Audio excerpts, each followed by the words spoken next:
Payg'ambarimizning hadislaridan bir odam bir duoni aytdi, bir zikrni aytdi.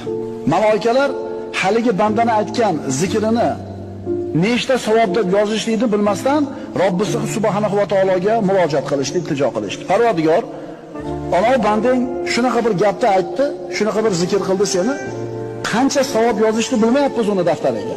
Nima dedi bandam? Alloh biladi nima deganini. Lekin farishtalarning tilidan eshitishni xohlaydi. Banda aytdi: "Ya Robbi, lakal hamdu kama yanbaghi li jalali wajhika va azimi sultonik." dedi. Nima degan edi? Ey Parvardigor, senga shunday hamd sano bo'lsin.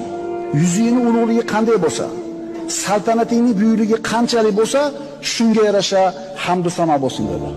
Shunda farishtalar qancha savob yozishni bilmay qolishdi. Chunki farishtalar ham bilishmaydi Alloh taoloning yuzi qanchalar ulug', saltanati qanchalar buyuk. Yotib olinglar shu duoni.